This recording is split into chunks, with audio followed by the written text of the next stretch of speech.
Hello students. आज हम discuss कर रहे हैं बैक प्रोपोगेशन एल्गोरिथम का पार्ट 2। प्रीवियस लेक्चर में हमने बैक प्रोपोगेशन में फीड फॉरवर्ड कंसेप्ट क्या होता है वो डिस्कस कर लिया था। मतलब हमारे पास एक न्यूमेरिकल गिवन था जिसमें हमने इनपुट दे के देखा था और उसके बेसिस पे हमने देखा था कि हमारा क्या टारगेट वैल्यू के रिस्पेक्ट में क्या आउटपुट आ रहा है, जिसे हमने y1 और y आउट बोला था। ठीक है, और उसके बाद हमने एरर भी कैलकुलेट की थी। जो हमारी एरर आई थी वो क्या थी, 0.2983। तो इस तरीके से जो है हमने इतना काम कर लिया था। अब हम देखेंगे कि इस एरर को अगर मैं बैक प्रोपोगेट करता हूँ इस नेटवर्क में, इसकी एक्यूरेसी बढ़ाने के लिए, इसको अच्छे से ट्रेन करने के लिए, ताकि मैं इसके वेट्स को जो है अपडेट कर सकूँ। जो हमारे पास वेट कौन से हैं, W1, W2, W3, W4, W5, 6, 7, 8, इन्हें मुझे अपडेट करना है। तो वो मैं कैसे कर सकता हूँ? तो देखो, हमारे पास यहाँ पर 3 लेयर हैं, y1, y2, h1 और x1, या कह सकते हैं इनपुट लेयर, हिडन लेयर और आउटपुट लेयर। देखिए, इनपुट लेयर पर जब डेटा आता है तो क्या उसके पहले कोई वेट अप्लाई होता है? नहीं होता है। तो इनपुट लेयर को हम स्किप कर देंगे। हम बात करेंगे सिर्फ उन लेयर्स की जिन पर वेट अप्लाई होता है डेटा का आने से पहले, ताकि हम उस वेट को अपडेट कर सकें। तो एक हिडन लेयर है जिस पर डेटा आता है, उसके पहले वेट रहता है W1 या W2 या W3 या W4। और एक लेयर होती है हमारी आउटपुट लेयर y1 और y2, जिस पर इनपुट आने के पहले वेट अप्लाई होता है। तो मैं इनके वेट्स को अपडेट करूंगा। ठीक है, अब वेट अपडेट करने, तो वेट अपडेट कैसे होंगे? तो वेट अपडेट का फॉर्मूला सिंपली होता है, हमारा क्या रहेगा वेट अपडेट का फॉर्मूला? तो वो हमारा सिंपल रहेगा, डब्ल्यू आई इजिकल टू हमारा क्या हो जाएगा, डब्ल्यू आई माइनस ईटा, उस वेट के रिस्पेक्ट में error, total error with respect to particular W I. ये हमारा क्या हो जाएगा, उसको अपडेट करने का फॉर्मूला। तो ईटा मुझे गिवन है कितना, 0.5 है। ठीक है, टोटल एरर मैं निकाल चुका हूँ, ये रही। उस पर्टिकुलर वेट के रिस्पेक्ट में मुझे एरर निकालनी पड़ेगी, वो मैं बता दूंगा वो कैसे निकालते हैं। ठीक है, उसमें ईटा का मल्टीप्लाई कर देंगे और प्रीवियस वेट, उन दोनों को सब्ट्रैक्ट कर देंगे तो हमारा एक्चुअल न्यू वेट आ जाएगा। ठीक है, अब बात करते हैं किसी भी वेट के रिस्पेक्ट में अगर मुझे एरर निकालनी है तो वो क्या होगी। तो सिंपली मुझे टोटल एरर को उस वेट के रिस्पेक्ट में पार्शियली डिफ्रेंशिएट कर देना है। ठीक है, तो कैसे कर सकते हैं, चलिए स्टार्ट करके देखते हैं। तो सपोज ये मेरा क्वेश्चन है, जो प्रीवियस क्वेश्चन था उसको मैं थोड़ा सा कॉम्पैक्ट कर दिया है। ठीक है, अब मुझे यहाँ पर क्या निकालना है, मुझे यहाँ पर सिंपली W5 की बात कर रहा हूँ मैं, तो मुझे ET डिवाइड बाय मैं W5 का जो वेट निकालने वाला हूँ। ठीक है, फिर W6, W7 और W8 का भी सिमिलरली वैसे ही निकलता है, तो उसे मैं छोड़ दूंगा, उसे आप निकाल लेना। मैं एक का वेट निकाल के दिखा दूंगा, बाकी का आप निकाल लेना। तो आज इस लेक्चर में मैं सिर्फ आउटपुट लेयर की बात कर रहा हूँ। ठीक है, मैं पूरा कंप्लीटली एक्सप्लेन करूंगा कैसे आउटपुट लेयर में हम वेट को कैलकुलेट करते हैं, वेट की एरर कैसे निकालते हैं। अगर किसी के लिए ये लेंथी हो रहा है, आपको लग रहा है समझ में नहीं आ रहा है, तो भी कोई दिक्कत की बात नहीं, लास्ट में मैं इसकी शॉर्ट ट्रिक भी आपको बता दूंगा। तो पहले मैं इसको एक्सप्लेन कर रहा हूँ पूरा, और लास्ट में इसकी शॉर्ट ट्रिक बता दूंगा, दोनों काम एक साथ कर दूंगा। ठीक है, चलिए देखते हैं कैसे निकलेगा। तो देखो, ईटी की वैल्यू क्या होती है, आपको ईटी का फॉर्मूला याद है टोटल एरर का? क्या था, 1/2 पहले टारगेट माइनस y1 आउट, यही था, का होल स्क्वायर, प्रीवियस लेक्चर में हमने देखा था, plus 1/2 T2 minus y2 out का स्क्वायर, यही था। तो देखिए, यहाँ पर वही और कौन से हैं, T1 और y आउट, T2 और y आउट, और हमें तो किसके रिस्पेक्ट में डिफरेंशिएट कर रहा है, W5 के। तो ये सही नहीं है, मुझे उसी के रिस्पेक्ट में डिफ्रेंशिएट करना पड़ेगा जिसके रिस्पेक्ट में हमारे पास यहाँ पर वैल्यूज है। क्योंकि पार्शियली डिफ्रेंशिएट क्या करता है, अगर जिसके रिस्पेक्ट में आपने डिफ्रेंशिएट नहीं किया है तो उसकी वैल्यू क्या कर देगा, वो 0 कर देगा। तो देखिए, मैं इस न्यूरॉन्स को जो है यहाँ पर थोड़ा सा जूम कर देता हूँ। तो मेरे पास जो है एक वेट आ रहा है W5, फिर वेट आ रहा है हमारे पास W6, और एक मेरे पास आ रहा है y2। किसकी बात कर रहा हूँ मैं, y1 की बात कर रहा हूँ, y1 पे। ठीक है, अब y1 पे देखिए ये आ रहे हैं, तो यहाँ पे हम इसको बोलेंगे हम क्या, y1। लेकिन जब यहाँ से निकलेगा तो यहाँ पे क्या हो जाएगा, y आउट। क्यों y आउट हो जाएगा, क्योंकि यहाँ पर लगाया होगा सिग्मॉइड फंक्शन, हमने देखा था यहाँ पे सिग्मॉइड फंक्शन निकला होगा, तो बाहर, तो y आउट मतलब बदल गया है, न्यूरॉन के अंदर ही वैल्यू चेंज होगी, y1 आया और निकला क्या, y आउट। ठीक है, तो अब जब एरर इधर से आएगी इस तरफ, तो सबसे पहले उसे क्या मिलेगा, जब यहाँ से एरर आएगी तो सबसे पहले क्या मिलेगा, y1 मिलेगा कि y आउट मिलेगा, y आउट। तो मैं इसको चेन रूल लगा देता हूँ यहाँ पर, pt अपॉन डेल y1 का out into del y1 out divided by del W5। अब देखो मैं इन दोनों को कट करूंगा तो वही आ जाएगा, del ET upon del del W5। तो कोई दिक्कत की बात नहीं, सही है इसका मतलब। और आगे चलते हैं, ET upon del y1 out, यहाँ तो सब कुछ सही हो गया, ठीक है, इंटू, अब प्रॉब्लम यहाँ है, अब मैं इसको with respect to weight differentiate कर रहा हूँ, पर y1 आउट में तो वैल्यू क्या होती है, y1 आउट का फॉर्मूला क्या होता है बताओ, y1 आउट का हमारा फॉर्मूला होता है 1 अपॉन 1 प्लस ई की पावर, क्या होता है, ई की पावर -y1, ये होता है हमारा फॉर्मूला, ठीक है। तो या इसका मतलब इसको y1 बनाना पड़ेगा मुझे, तो मैं इसको लिख देता हूँ del y1 out upon del y1, और फिर जो कर दूंगा del y1 upon del W5। तो अब मेरा जो है, जो डिफरेंशिएट बन चुके हैं उनकी मुझे वैल्यू निकाल सकता हूँ, इसकी वैल्यू निकाल लूंगा अलग, इसकी वैल्यू निकाल लूंगा अलग, और इसकी वैल्यू निकाल लूंगा अलग, इन तीनों की वैल्यू अलग अलग निकाल के फिर मैं मल्टीप्लाई कर दूंगा, तो हमारी फाइनल वैल्यू आ जाएगी, फाइनल एरर आ जाएगी डेल ET डेल W। निकाल दे के की वैल्यू, सबसे पहले मैं आपको पहले की निकाल के दिखाता हूँ, हम अलग से निकालेंगे और फिर यहाँ पे वैल्यू पुट कर देंगे। सबसे पहले मैं यहाँ पे निकाल देता हूँ आपको कौन सी वैल्यू, हम निकाल लेते हैं del ET upon del y1 out. तो क्या निकलेगी, फॉर्म रख देता हूँ, ET की वैल्यू रख देता हूँ, ET की वैल्यू मैंने अभी बताई थी आपको, क्या थी,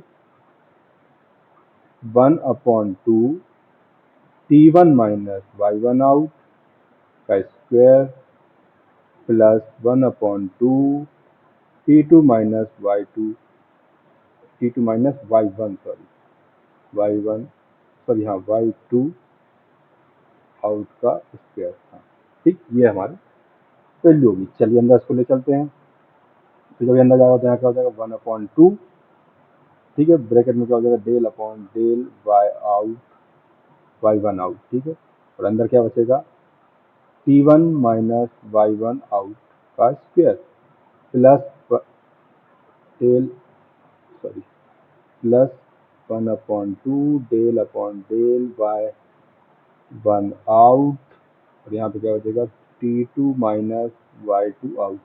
देखो मैंने सिंपल बताया है कि जिसके रिस्पेक्ट में मैं कर रहा हूँ पार्शियल डिफरेंशिएट, उसी को डिफरेंशिएट करेगा, बाकी सबको कांस्टेंट मान के चलेगा। तो यहाँ पर तो कहीं y1 आउट है ही नहीं, ये तो पूरा जीरो हो जाएगा, कांस्टेंट मतलब जीरो, तो यहाँ पर तो कुछ नहीं बचा, यहाँ जीरो हो चुका है, तो प्लस जीरो।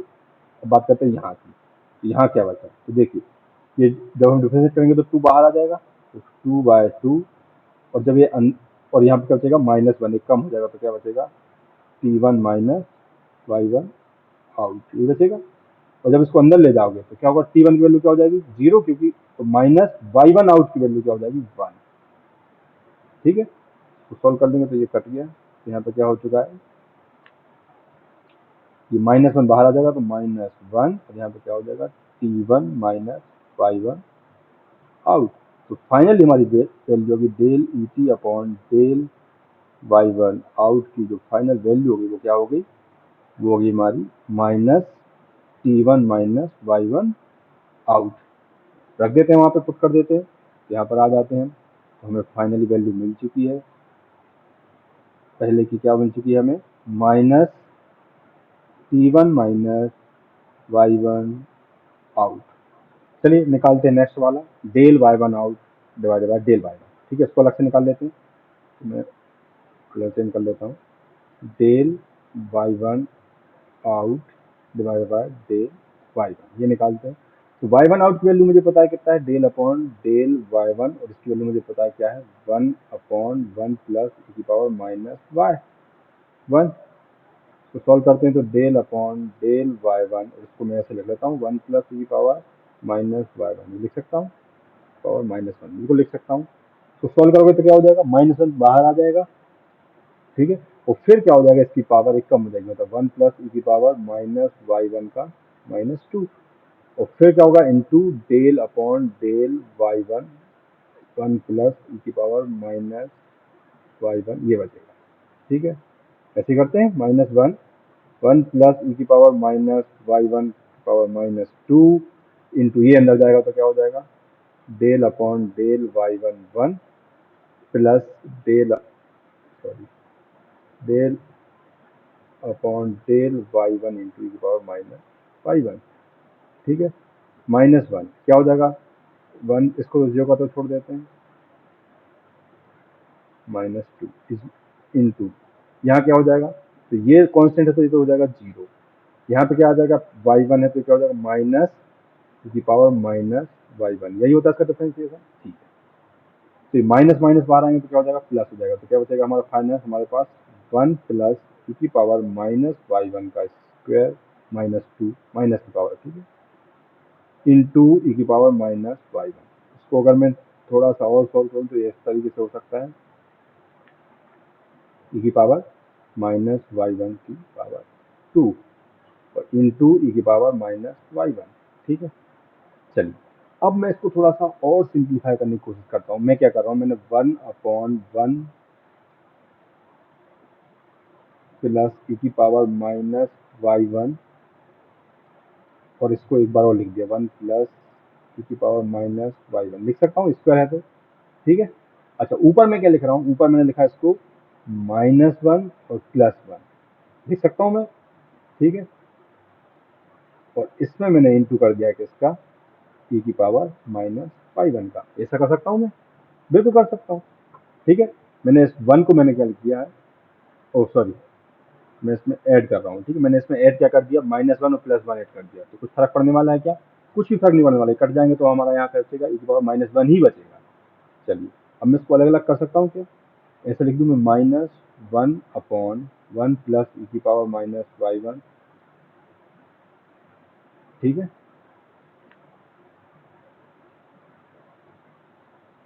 और 1 प्लस ई की पावर माइनस y1।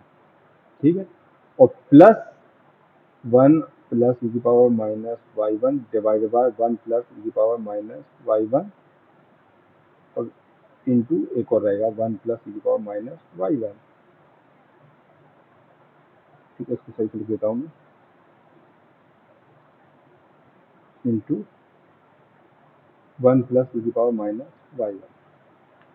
ऐसा कर सकते हैं, तोड़ दिया मैंने, अलग कर दिया। तो देखो ये दोनों तो कैंसिल हो गए, तो यहाँ पे क्या बचा, अब ये देखो ये क्या बन गया,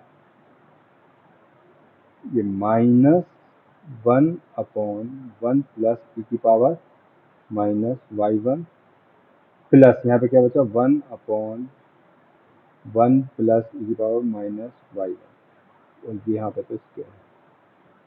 तो इसमें से मैं एक कॉमन ले लेता हूँ बाहर, मैंने इसमें से एक कॉमन निकाल लिया, मैंने 1 प्लस ई की पावर माइनस y1 ये बाहर ले लिया। अंदर क्या बचेगा, यहाँ पे बचेगा 1 प्लस सॉरी 1 -1/1 प्लस ई की पावर माइनस y1, यही बचेगा। ठीक है, अब बताइए ये क्या है, वापस से हम वहीं आ गए जो हमारा y आउट की वैल्यू थी, यही थी y1 आउट की वैल्यू, तो हमारा वही आ गया। तो हमारा यहाँ पे क्या बचा गया, y1 आउट आ गया, इसलिए मैं लिख सकता हूँ, और यहाँ पे क्या लिख सकता हूँ, 1 माइनस y1 आउट।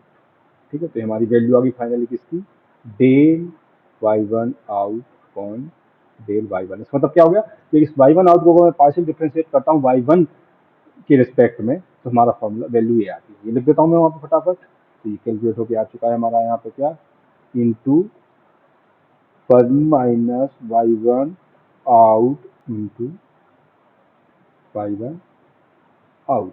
अब बचा last del y1 del w5। चलिए इसको देख लेते हैं। ठीक है, तो मैं यहाँ पे देख लेता हूँ कलर चेंज करके, क्या है हमारा del y1 upon del w5 क्या निकलेगा। तो बताइए y1 की वैल्यू क्या हो सकती है, ये था हमारा न्यूरॉन इस तरीके से, इसके पास क्या क्या आ रहा था, यहाँ से w5 आ रहा था, w6 आ रहा था और b2 आ रहा था।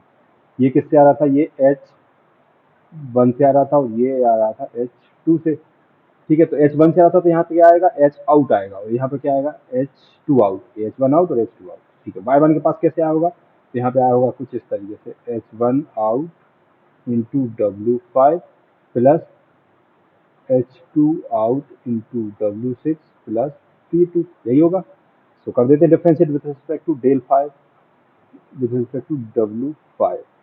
तो मैंने बताया था W5 के रिस्पेक्ट में जब हम करेंगे तो जिसके पास W5 नहीं होगा उसको हम कांस्टेंट मानेंगे तब वो जीरो हो जाएगा। जैसे कि ये और ये दोनों तो क्या बन जाएंगे सीधा जीरो, ये जीरो और ये भी जीरो प्लस, वैसे तो जीरो प्लस जीरो। और यहाँ पे क्या बचेगा, W5 का डिफ्रेंसिएशन हो जाएगा जो 1 बन जाएगा, तो बचेगा क्या सीधा H1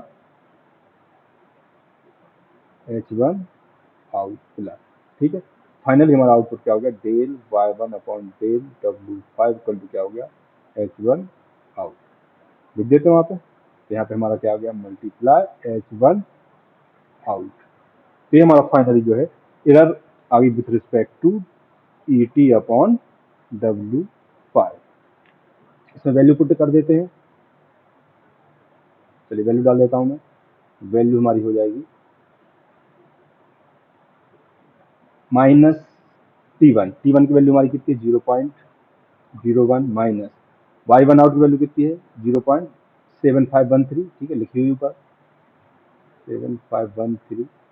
ठीक, ब्रैकेट अंदर आते हैं, फिर 1 माइनस 0.7513, फिर इंटू 0.7513 और फिर इंटू क्या हो जाएगा हमारा H1 आउट जो क्या है 0.5932।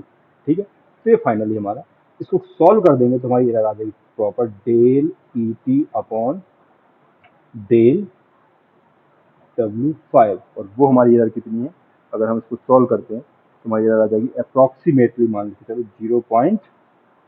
अगर मैं 0.216 अप्रॉक्सीमेट ये आ गई। अब मैं इसको अपडेट कर देता हूँ वेट का, तो हमारा वेट W5 अपडेट कैसे होगा, वो इक्वल टू होगा W5 माइनस ईटा और ये एरर। ठीक है, यही देखा था हमने, W5 की वैल्यू मेरी कितनी 0.40 माइनस ईटा 0.5 जो बनता, अंदर हमारी वैल्यू आ चुकी 0.0828216। को सॉल्व कर देंगे तो हमारा W5 न्यू है जो वो आ जाएगा कितना, कैलकुलेशन 0.3589 अप्रॉक्सीमेटली, ये जो है हमारा W5 आ गया। सेम इसी तरीके से हम क्या करेंगे W6 W7 और W8 कैलकुलेट करेंगे। ठीक है, पर मैं अब आपको एक डायरेक्ट ट्रिक बताता हूँ कि कैसे करेंगे। तो ये तो हमारा प्रॉपर सिचुएशन होगी कैसे हम सॉल्व करते हैं, पर डायरेक्टली हम कैसे कर सकते हैं। देखो डायरेक्टली फॉर्मूला लिखने का तरीका है, W1 तो मैं आपको बता ही चुका हूँ, W5 तो मैं आपको बता ही चुका हूँ, हमारा कितना आ चुका है न्यू W5 जो हमारा वो आ चुका है 0.3589। अब मैं W6 के लिए बता रहा हूँ, तो पहले W6 की अगर मुझे एरर निकालनी है तो अब डायरेक्टली कैसे लिखोगे।